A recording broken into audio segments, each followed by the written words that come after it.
আমি নাজিম। আমার বউ ভীষণ সুন্দরী ও তরুণী ছিল দেখতে।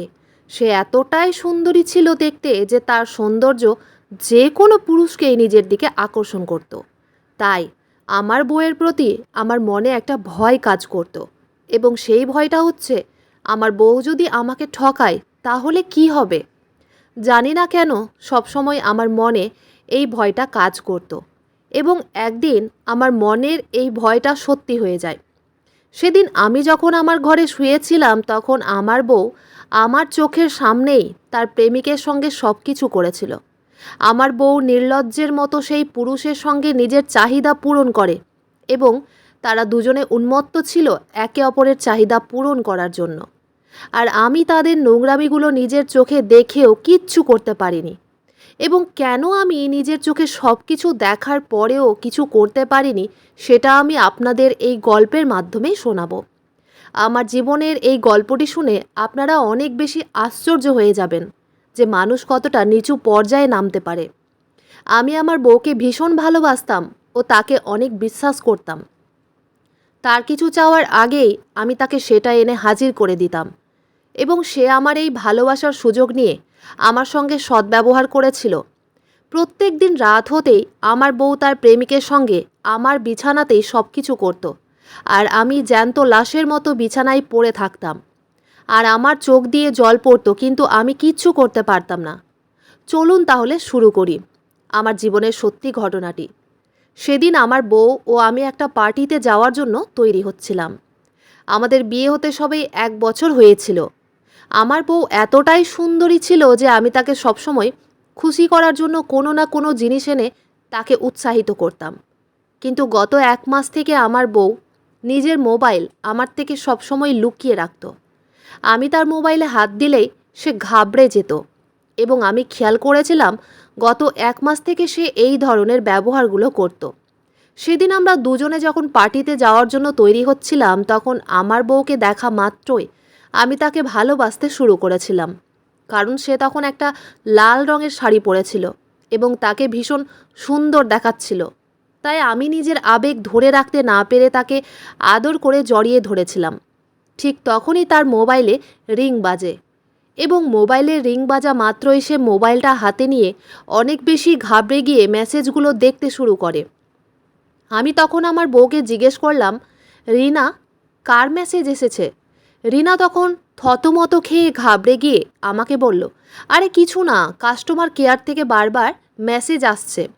এই বলে সে আমাকে বাহানা করে বলল, সোনা, আমি এক্ষুনি নিচের ঘর থেকে আমার জুতোটা বের করে নিয়ে আসছি, তুমি ততক্ষণে তৈরি হয়ে নাও। এই বলে রিনা তাড়াতাড়ি নিজের মোবাইলটা হাতে নিয়ে নিচের ঘরে চলে যায়। আমি তখন আয়নার সামনে দাঁড়িয়ে নিজেকে দেখতে শুরু করি এবং ভাবতে শুরু করি যে আমি কি আমার বউকে সন্দেহ করছি, নাকি সত্যিই আমার বউ আমাকে ঠকাচ্ছে। আমি তো কিছুই বুঝতে পারছিলাম না যে কোনটা ভুল এবং কোনটা সঠিক। আমি তখন আয়নার সামনে দাঁড়িয়ে নিজের দিকে তাকিয়ে নিজের মনকে বোঝালাম যে আমার বউ তো আমার, সে আমাকে কিভাবে ঠকাতে পারে, কারণ আমি তাকে ভীষণ ভালোবাসি। তো আমার ভালোবাসা দিয়ে তাকে আগলে রেখেছি, তাই সে আমাকে কোনো দিন ঠকাতেই পারে না। আবার একবার মনে হলো আমার বউ তো ভীষণ সুন্দরী, তাই সে তো আমাকে ঠকাতেই পারে। তারপর এইসব কথা ভাবতে ভাবতেই আমি তাড়াতাড়ি তৈরি হয়ে নিচের ঘরে রিনার কাছে যাই। সেখানে গিয়ে আমি যখন ঘরের ভিতরে ঢুকতে যাই তখন ঘরের ভেতর থেকে দুজনের আওয়াজ আসে।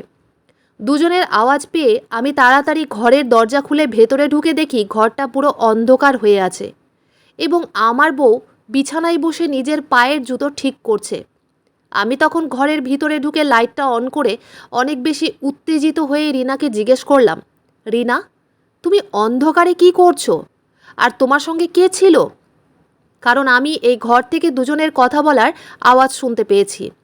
রিনা তখন মুচকি হেসে আমার কাছে এসে আমাকে জড়িয়ে ধরে বলল, ও সোনা, আমি জুতো খুঁজছিলাম আর নিজের সঙ্গেই কথা বলছিলাম। আমি তখন রেগে আমার বউকে বললাম, তুমি অন্ধকারে জুতো খুঁজছিলে? ঘরের লাইটটা তো অন করতে পারতে।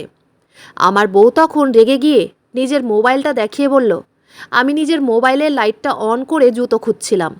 আমি তখন বউকে বললাম, কিন্তু আমি তো দুজনের আওয়াজ পেয়েছিলাম, তাহলে আমি কি মিথ্যে কথা বলছি?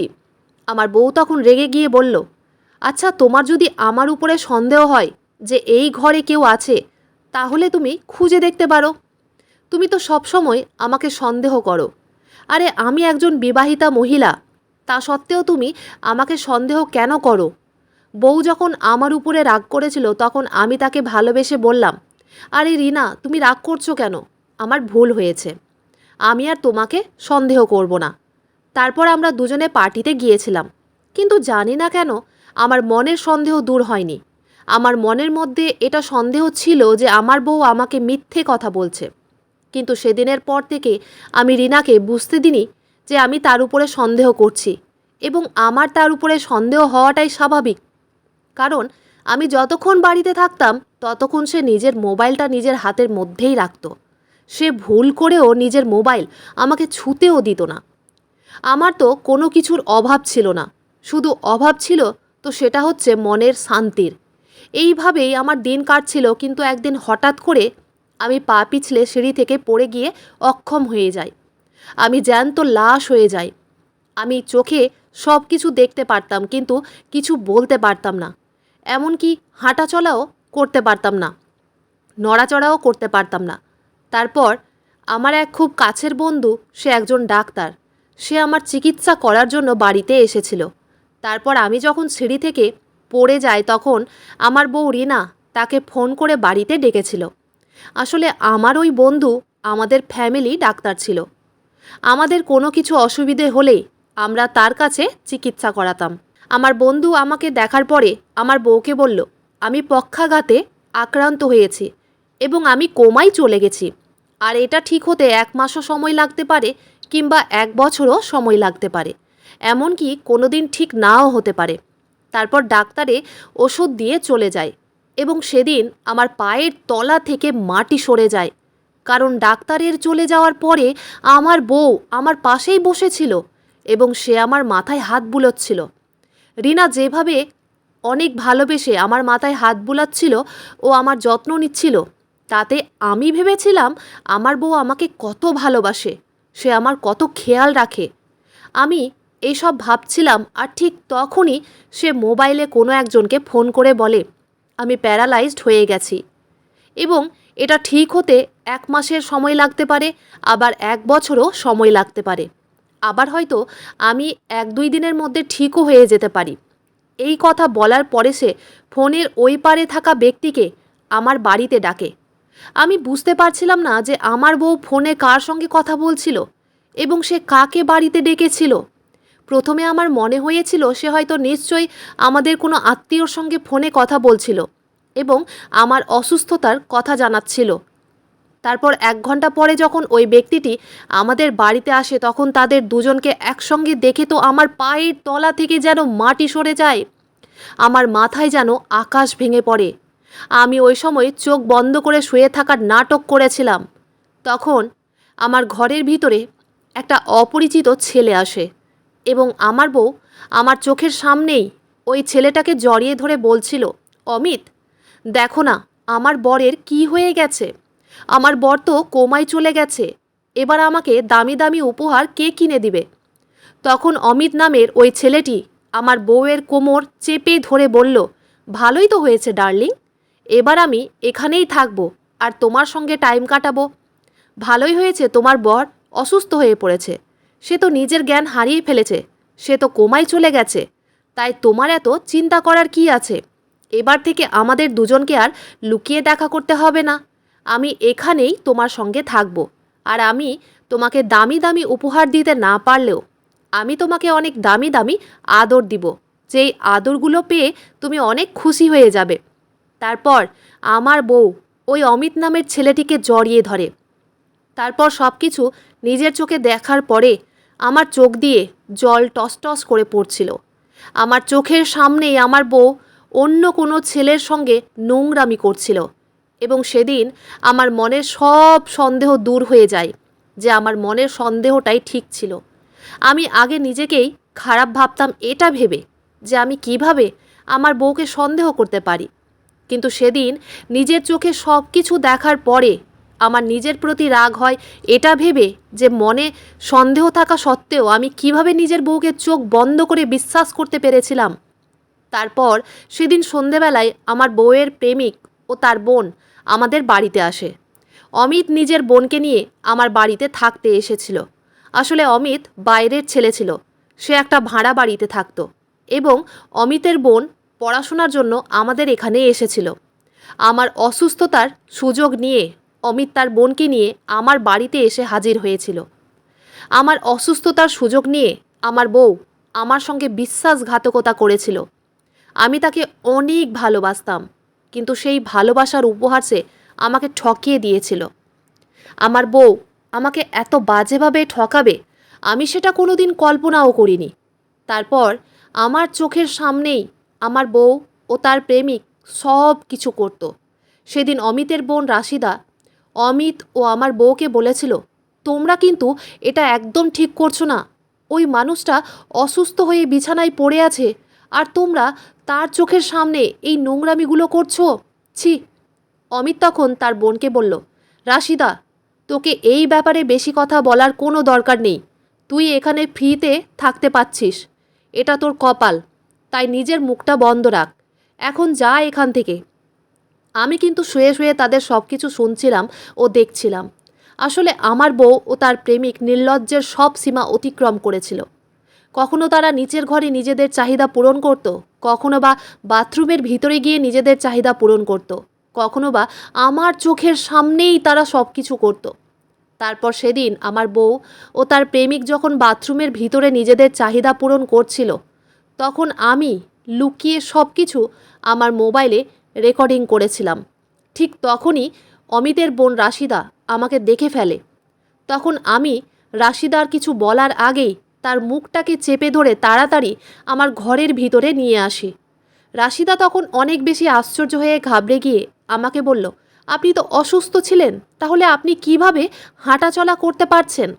আমি তখন বাধ্য হয়ে রাশিদাকে সব কিছু সত্যি কথা বললাম, যে আমার রিনার উপরে সন্দেহ ছিল, যার জন্য আমি সিঁড়ি থেকে পড়ে গিয়ে অক্ষম হওয়ার নাটক করেছিলাম, যাতে আমি নিজের বউয়ের সত্যিটা জানতে পারি।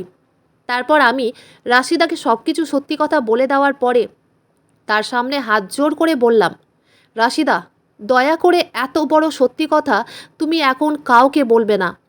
রাশিদা তখন একটু শান্ত হয়ে আমার কাছে এসে বলল, আপনি যখন জানতে পেরেছেন যে আপনার বউ আপনাকে ঠকাচ্ছে, তাহলে আপনি তাকে তালাক দিচ্ছেন না কেন? আমি তখন রাশিদাকে বললাম, আমি তাদের দুজনকে উচিত শিক্ষা দিতে চাই, আর এই জন্যই আমি তাদের দুজনের একসঙ্গে থাকার ভিডিওগুলো জোগাড় করছি। আমি আমার বউকে ভীষণ ভালোবাসতাম ও তাকে অনেক বিশ্বাস করতাম, কিন্তু এখন বুঝতে পারছি সে আমাকে প্রথম থেকেই ঠকিয়েছে। তারপর আমি যখন এই কথাগুলো বলতে বলতে কাঁদতে শুরু করি, তখন রাশিদা আমাকে জড়িয়ে ধরেছিল। ও আমার পিঠে হাত বুলিয়ে বলেছিল, আপনি কোনো চিন্তা করবেন না, আপনার এই লড়াইয়ে আমি আপনার সঙ্গে আছি এবং আপনি যেভাবে বলবেন আমি সেইভাবে আপনার সাহায্য করব। সেদিন রাশিদাকে সব কিছু সত্যি কথা বলেছিলাম যে আমি কোমায় থাকার নাটক করেছিলাম এবং আমার এই নাটকে আমার ডাক্তার বন্ধু সঙ্গে দিয়েছিল। সে যেহেতু ডাক্তার ছিল, তাই আমি তাকে বলেছিলাম সে যাতে আমার এই লড়াইয়ে আমার সাহায্য করে। আমি আমার ডাক্তার বন্ধুকে সব কিছু বলেছিলাম। সেদিনের পর থেকে রাশিদা আমার অনেক সাহায্য করত। রাশিদা অমিতের দূর সম্পর্কের বোন ছিল, সে অমিতের নিজের বোন ছিল না। আমার বউ ও তার প্রেমিকের মাঝে যা কথা হতো সেই সব কথাগুলো রাশিদা আমাকে এসে বলতো এবং এইভাবে প্রায় এক সপ্তাহ কেটে যাওয়ার পরে আমার বউয়ের প্রেমিক অমিত আমাকে হত্যা করার প্ল্যান করে এবং এই কথাটা আমি নিজের কানেই শুনেছিলাম এবং তারা দুজন মিলে আমাকে হত্যা করার প্ল্যান করেছে এই ব্যাপারে কিন্তু রাশিদা কিচ্ছু জানতো না এবং আমি রাশিদাকে এই ব্যাপারে কিচ্ছু বলিনি। আমার বউ তার প্রেমিক অমিতকে বলেছিল আমার মারা যাওয়ার পরে নাকি আমার সমস্ত সম্পত্তি আমার বউয়ের নামে হয়ে যাবে, তাই আমার বউ তার প্রেমিকের সঙ্গে মিলে আমাকে শেষ করার সিদ্ধান্ত নিয়েছিল। যদিও বা আমার বউ প্রথমে রাজি হয়নি আমাকে হত্যা করতে, কিন্তু আমাকে শেষ করার জন্য অমিত একটা বিষ নিয়ে এসেছিল, যেটা ইনজেক্ট করে আমাকে শেষ করার প্ল্যান করেছিল। আমার বউ প্রথমে এই প্ল্যানে রাজি হয়নি, সে আমাকে হত্যা করতে রাজি হয়নি। তারপর তার প্রেমিক যখন তাকে ছেড়ে দেওয়ার হুমকি দেয়, তখন সেই হুমকির জন্য আমার বউ আমাকে শেষ করতে রাজি হয়। আমি তো কোনোদিন স্বপ্নেও ভাবতে পারিনি যে আমার বউ, যাকে আমি এতটা ভালোবাসতাম, সে একটা পরপুরুষের জন্য আমাকে হত্যা করার কথা ভেবেছিল। তারপর সেদিন আমার বউ যখন বাথরুমে স্নান করছিল, তখন তার প্রেমিক মানে অমিত তার বোনকে বলল বাজারে গিয়ে তার জন্য যাতে ওষুধ নিয়ে আসে, তার নাকি শরীর খারাপ করছে। রাশিদা তখন অমিতকে বলল, তুমি তো নিজে গিয়েই ওষুধটা নিয়ে আসতে পারো। অমিত তখন রাশিদাকে বলল, আমার ভীষণ শরীর খারাপ করছে রে, এই জন্যই তো তোকে আনতে বলছি। তারপর রাশিদা তার দাদার কথা অনুযায়ী বাজারে চলে যায় ওষুধ কিনতে। তারপর অমিত বিছানায় গিয়ে বসেছিল। আমি তখন চুপচাপ ঘরের ভিতরে ঢুকে অমিতকে অজ্ঞান করে দিই, যেটা কেউ জানতে পারেনি। অজ্ঞান করার পরে আমি তার জামাটা পরে নিই এবং অমিতকে আমার ঘরে নিয়ে গিয়ে আমার বিছানায় আমার মতো করে তাকে চাদর মুড়ি দিয়ে শুইয়ে দিই, যাতে আমার বউ এটাই ভাবে যে ওই বিছানায় আমি শুয়ে আছি। অমিতকে ভালো করে চাদর মুড়ি দিয়ে ঢাকা দিয়ে রেখেছিলাম, যাতে আমার বউয়ের কোনো রকম সন্দেহ না হয় যে সেখানে তার প্রেমিককে আমি শুইয়ে রেখেছি। কারণ তারা তো কিছুই জানতো না যে আমি সুস্থ সবল ছিলাম। তারপর আমি ঘরের বাইরে থেকে একটা কোণায় লুকিয়েছিলাম। তারপর আমার বউ নিজের প্রেমিকের কথা অনুযায়ী আমার ঘরের ভিতরে এসে আমাকে মনে করে তার প্রেমিকের পায়ে ইঞ্জেকশনটা ইনজেক্ট করে দেয়, যেই ইঞ্জেকশনে বিষ ছিল। আমার বউ ভেবেছিল ওখানে আমি শুয়ে আছি। সে তো কিছুই জানতো না যে আমি এসব নাটক করেছিলাম। তারপর সে ঘর থেকে বেরিয়ে নিজের প্রেমিকের কাছে যায় এবং আমি ঘরের বাইরে দাঁড়িয়ে সব কিছু ক্যামেরা বন্দি করেছিলাম যে কিভাবে রিনা বিষ দিয়ে আমাকে হত্যা করার চেষ্টা করেছিল যেখানে তার প্রেমিক শুয়েছিল, কিন্তু দুর্ভাগ্যবশত সেখানে তার প্রেমিক ছিল। এই জন্যই বলে কারো জন্য মৃত্যুর গর্ত খুঁড়তে গেলে সেই গর্তে কিন্তু একদিন নিজেকেই পড়তে হয়। ওদিকে আমার বউয়ের ঘর থেকে বেরোনোর আগেই আমি কিন্তু তার প্রেমিকের জায়গায় ঘরের ভিতরে এসে বসেছিলাম। তারপর আমার বউ পেছন দিক থেকে এসে নিজের প্রেমিক মনে করে আমাকে জড়িয়ে ধরে বলল, অমিত, আমি আমার বরকে শেষ করে দিয়েছি। দেখো, আমার হাত কাঁপছে, আমার ভীষণ ভয় করছে। তারপর আমি যখন পেছন ঘুরে তাকালাম, তখন আমার বউ আমাকে দেখা মাত্রই অনেক জোরে চিৎকার করে উঠল। ও নিজের মুখে হাত দিয়ে বলল, তুমি তুমি এখানে কি করে এলে? আমি তখন আমার বউয়ের গালে একটা থাপ্পড় মেরে বললাম, নির্লজ্জ মহিলা, তুই আমার জন্য গর্ত খুঁড়েছিলি আর সেই গর্তে আজ তোর প্রেমিক পড়েছে। তুই নিজের হাতে তোর প্রেমিকের হত্যা করে দিয়েছিস। রিনা তখন তাড়াতাড়ি ছুটে যায় আমার ঘরে।